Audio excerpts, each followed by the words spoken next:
ને ખુલ્લો પડકાર આપતો વિડીયો વાયરલ થયો છે। લાજપોર જેલમાંથી છૂટેલા શખ્સોએ રીલ્સ બનાવી છે। ફિલ્મી સ્ટાઇલમાં કારના કાફલા સાથે રોફ જમાવ્યો। વિડીયો દ્વારા સુરત પોલીસને છબી ખરડવાનો વધુ એક પ્રયાસ।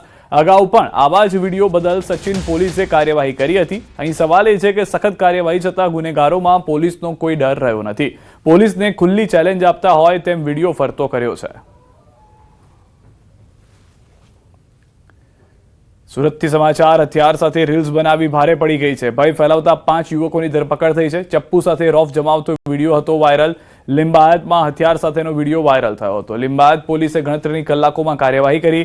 વિડીયોના આધારે પોલીસે તમામની ઓળખ કરી આરોપીઓ વિરુદ્ધ ગુનો નોંધી જેલમાં ધકેલી દીધા।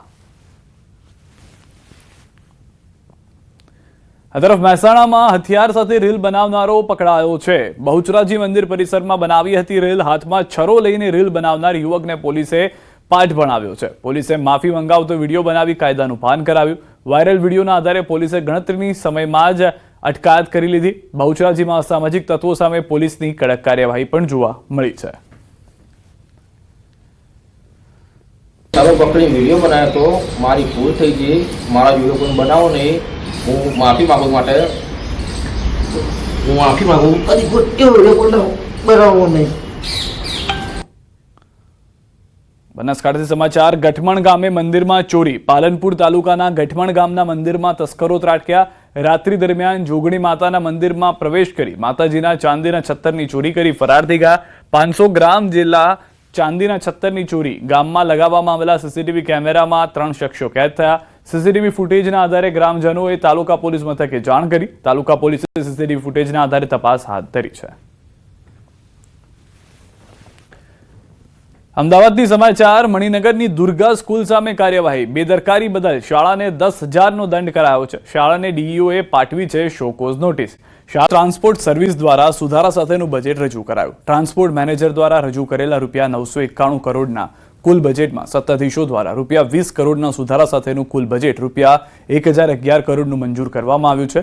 બજેટમાં કરેલા સુધારા અનુસાર 15માં નાણાપંચની ગ્રાન્ટમાંથી અંદાજે 9 કરોડ મેળવીને વધુ 4 ઇલેક્ટ્રિક એસી ડબલ ડેકર બસો ખરીદવાનું ઠરાવવામાં આવ્યું છે। 2 કરોડના ખર્ચે દરેક ઝોનમાં 5 ટ્રી બસ શેલ્ટર। જમાલપુર ડેપો ખાતે સ્ટોર બિલ્ડિંગ જર્જરિત હાલતમાં હોવાથી નવી બિલ્ડિંગ અંદાજે 3 કરોડના ખર્ચે બનાવાશે।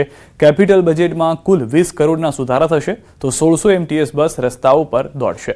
તો આ તરફ બજેટને લઈને કોંગ્રેસ નેતા શહજાદ ખાન પઠાણે નિવેદન આપતા જણાવ્યું કે એમટીએસ બજેટ માત્ર કોન્ટ્રાક્ટરોને ફાયદો કરવા માટે છે। એક નવા બસ સ્ટોપ જે ટ્રીની સાથે બનાવેલા હશે એ પ્રમાણેના એક બસ સ્ટોપનો અંદર સમાવેશ કર્યો છે। જે અત્યાર સુધી 800ની ઉપરની બસો ચાલતી હતી એ બસોના અંદર 1600 બસો પીએમ સાહેબ એમાં ઉમેરો કરેલો છે। અત્યારે અમદાવાદ શહેરમાં નવી 1600 બસ દોડી શકે એ માટે અને બસોની વ્યવસ્થા સારી રીતે ચાલી શકે એના માટે એઆઈના આધારિત રૂટ કઈ રીતના બનાવવા એના માટેનું એક સોફ્ટવેર ડેવલપ કરવાનું। 5,620 करोड़ रुपए भारतीय जनता पार्टी ने पिछले 10 वर्षों में एएमटीएस के लिए बजट रखा गया है। लेकिन सबसे बड़ी बात तो यह है कि इन 10 वर्षों में 5,000 करोड़ से अधिक का नुकसान अहमदाबाद म्युनिसिपल ट्रांसपोर्ट सर्विस को हो रहा है। यह साफ दिखाता है कि ये जो ट्रांसपोर्ट सर्विस है ये कहीं ना कहीं सिर्फ और सिर्फ कॉन्ट्रैक्टरों के लिए चलाई जा रही है। મણિનગરની દુર્ગા સ્કૂલ સામે કાર્યવાહી। બેદરકારી બદલ શાળાને 10,000નો દંડ કરાયો છે। શાળાને ડીઈઓએ પાઠવી છે શોકોઝ નોટિસ। શાળા પાસે માંગવામાં આવ્યો છે ખુલાસો। ઘટના કેમ છુપાવી છે તેને લઈને માંગ્યો છે ખુલાસો।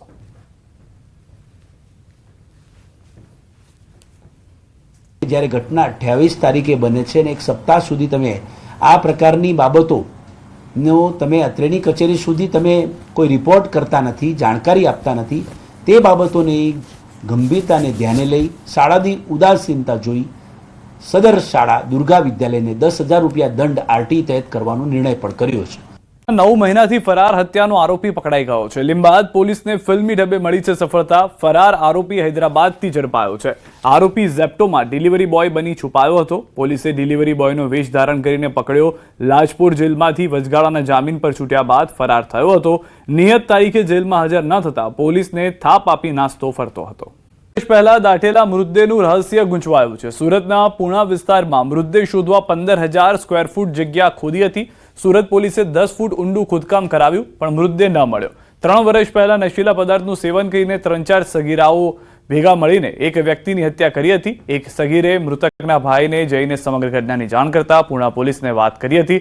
પોલીસ સ્થળ ઉપર જઈને સતત 5 દિવસથી ખોદકામ કરી રહી છે, પરંતુ હજુ સુધી કોઈ સફળતા નથી મળી. મૃતદેહ શોધવા માટે અત્યાર સુધીમાં અંદાજિત 15,000 સ્ક્વેર ફૂટ જગ્યા જે છે તે ખોદી કાઢવામાં આવી છે. 3 વર્ષ પહેલા 3-4 સગીરોએ મળીને હત્યા કરી હોવાની જાણકારી હતી, જેને લઈને પોલીસ એક્શનમાં છે.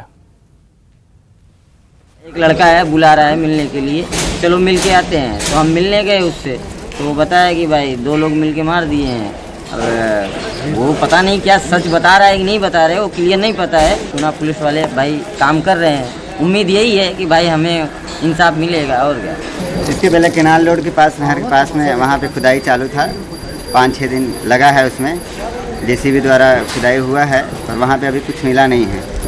अब यहाँ पे काम चालू है, देखिए शायद यहाँ मिल जाए. अब अपने हिसाब से पुलिस काम कर रही है और उम्मीद है कि पुलिस जल्द ही पता कर लेगी.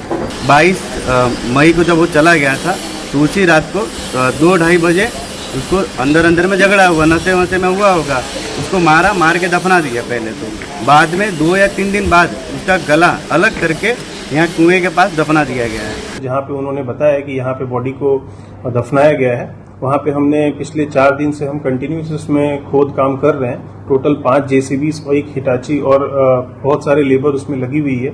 मोर देन 15,000 स्क्वायर फीट का अभी तक हम खोद काम उसमें कर चुके हैं. 10 फीट से ज़्यादा की खुदाई भी हम अभी तक कर चुके हैं. अब हम इसमें डिफरेंट टेक्नोलॉजीज को भी इस्तेमाल करने का प्रयास कर रहे हैं और अगर कुछ इसमें आउटपुट आता है तो हम इसमें कायदेसर कार्रवाई आगे करेंगे. સુરતના પૂના પોલીસ સ્ટેશનની હદમાં એક એવી ઘટના સામે આવી છે, તે સાંભળીને બલબલાના રૂવાટા સાથે ચોંકી જશો. કારણ કે 7-8 હજાર રૂપિયાની લેતી દેતીમાં 3 સગીરોએ ભેગા થઈ એક સગીરની હત્યા કરી હતી અને 3 વર્ષ પહેલાં તે હત્યા કરેલી લાશને દફન કરી દેવામાં આવી હતી એક જગ્યા ખુલ્લા પ્લોટની જમીનમાં. જો કે મરનાર આરોપીના ભાઈને હત્યા કરનાર આરોપીએ જઈને હકીકત કહેતા આખો મામલો પોલીસ મથકે પહોંચ્યો હતો. પ્રથમ પોલીસે જાનવાજોગ દાખલ કરીને જે 3 વ્યક્તિઓ શંકાસ્પદ છે તેમની પૂછપરછ કરી હતી અને જે મરનાર સગીર છે તેની લાશ મળે તેના માટે 15,000 સ્ક્વેર ફૂટની જગ્યામાં JCBથી ખોદકામ કરવામાં આવ્યું હતું. ત્યાં એક કૂવો મળી આવ્યો છે અને અત્યારે પોલીસની નિગરાનીમાં કૂવામાં 30 ફૂટ જેટલું ઊંડું ખોદાણ કરવામાં આવ્યું છે. કે જે તે સમયે આ વિસ્તાર ઉજ્જવળ હતો ત્યારે કૂવામાં લાશ નાખી તેનામાં માટી ભરી દેવામાં આવી હતી અને 3 વર્ષ બાદ હત્યાનો ભેદ ઉકેલાયો છે. ત્યારે લાશ મળ્યા બાદ આ મામલે પોલીસ હત્યાનો ગુનો દાખલ કરી આરોપીઓની ધરપકડ કરશે. કારણ કે મરનાર સગીર છે, હત્યા કરનાર 3 આરોપી સગીર છે, નશાની હાલતમાં આ ઘટનાને અંજામ આપ્યા હોવાનું પ્રાથમિક તપાસમાં સામે આવ્યું છે. પણ જ્યાં સુધી સગીરનો મૃતદેહ નહીં મળે ત્યાં સુધી પોલીસ આગળ કાર્યવાહી કરી શકે તેમ નથી, જેને લઈને અત્યારે સગીરની મૃતદેહ શોધવાનું કામ ચાલી રહ્યું છે. પોલીસે હાલ જાનવાજોગ દાખલ કરી વધુ તપાસ શરૂ કરી છે. કેમેરામેન જીગર ગુગલ સાથે કીર્તેશ પટેલ, ન્યૂઝ 18 ગુજરાતી, સુરત. ઓફિસમાં દારૂની મહેફિલ, વોચમેન અને કેન્ટીનના કર્મચારીએ કર્યો નશો. દારૂનો નશો કરી ધમાલ પણ કરી હતી. તિથલ રોડ પર BSNLની ઓફિસમાં દારૂની મહેફિલ જામી. ઓફિસનો વોચમેન અને કેન્ટીનનો કર્મચારી મહેફિલ માણતા ઝડપાયા છે. લોકોએ પોલીસને કરી છે જાણ. પોલીસે સ્થળ પર પહોંચી બંનેની અટકાયત કરી છે. કાયદેસરની કાર્યવાહી હાથ ધરી છે.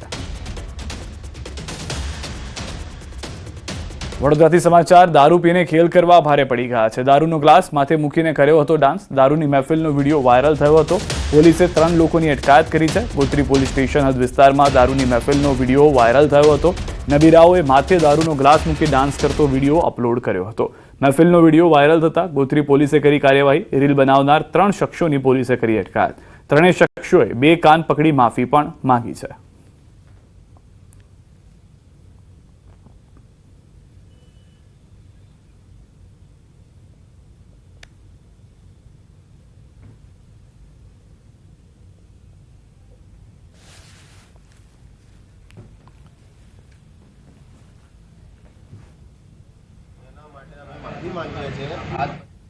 વડોદરાના મહીસાગર નદીમાં નાવડી પલટી ગઈ છે.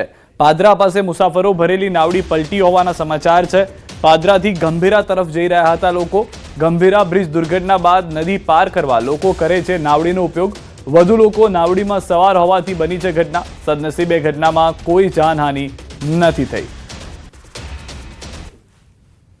તો દ્રશ્યો પણ આપ જોઈ રહ્યા છો. હાલમાં જે જાણકારી છે તે પ્રમાણે આખી નાવડી જે છે તે પલટી ગઈ હતી. એ સમયના દ્રશ્યો પણ આપ જોઈ રહ્યા છો. અન્ય લોકો રેસ્ક્યુમાં આવ્યા હતા. જેટલા પણ લોકો ત્યાં નાવડીમાં સવાર હતા તમામ લોકોને સુરક્ષિત બચાવી લેવામાં આવ્યા છે. પરંતુ અહીંયા આગળ સવાલ એ ઊભા થઈ રહ્યા છે કે જો મોટી જાનહાનિ થઈ હોત તો જવાબદાર કોણ? કારણ કે કેપેસિટી કરતાં વધુ બેસાડવામાં આવ્યા હોવાની પ્રાથમિક જાણકારી મળી રહી છે. નાવડીની જે ક્ષમતા હતી તેનાથી વધુ લોકો નાવડીમાં સવાર થઈને જઈ રહ્યા હતા, જેના કારણે આ દુર્ઘટના થઈ હોવાની જાણકારી મળી રહી છે. વધારે પેસેન્જર હોવાથી કે નાવડી ત્યાં આગળ સ્થળ ઉપર જ એવું બનાવ બન્યો છે અને નાવડી પલટી ગઈ છે. કોઈને જાનહાનિ થઈ નથી. એટલે અમારી સખત શબ્દોમાં સરકારશ્રીના તમામ સંબંધિતોને અમારી રજૂઆત છે. જ્યારે પણ અમે કે આ બ્રિજ તૂટ્યો ત્યારની અમારી રજૂઆતો હતી અને વૈકલ્પિક માર્ગ માટે પણ અમે ખૂબ મોટું જન આંદોલન કર્યું હતું અને વૈકલ્પિક માર્ગ માટે રાજ્ય સરકારે 9.12 કરોડ રૂપિયાના ખર્ચે વૈકલ્પિક માર્ગને જે એનો જે સ્ટેચ્યુ છે એનો જે રેશિયો છે એને મંજૂરી કરી અને ત્યારબાદ એનું કામ ચાલુ છે. પણ ક્યાંક ને ક્યાંક વડોદરા જિલ્લા વહીવટી તંત્ર દ્વારા બેદરકારી છે અને ક્યાંક ને ક્યાંક તંત્ર ઊંઘી રહ્યું છે. એના પ્રતાપે આજે આવી ઘટનાઓ બને છે. સુરતથી સમાચાર. જોખમી મુસાફરીનો વિડીયો વાયરલ થયો છે. રેલવે ગરનાળા પાસેનો વિડીયો. ચાલતા ટેમ્પા પર 3 યુવાનો સવાર. એક યુવક ટેમ્પાની ઉપર સૂતો નજરે પડ્યો. બીજો યુવાન જોખમી રીતે ઉપર લટક્યો.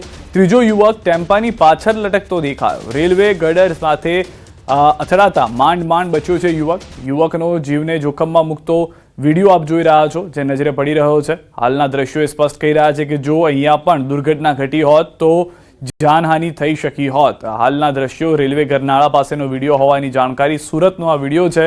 તમામ લોકો તેમાં સવાર થઈને જઈ રહ્યા હતા. છત પર જે લોકો હતા એ સમયે સૂઈ જાય છે, પરંતુ ટ્રકની સ્પીડ જે છે તે ઓછી નથી થતી અને ટેમ્પો જે છે ત્યાંથી રમરમાટ નીકળે છે. સદનસીબે કોઈનો જીવ નથી ગયો, પરંતુ અહીંયા પણ કાયદાનો ભંગ થતો જોવા મળી રહ્યો છે.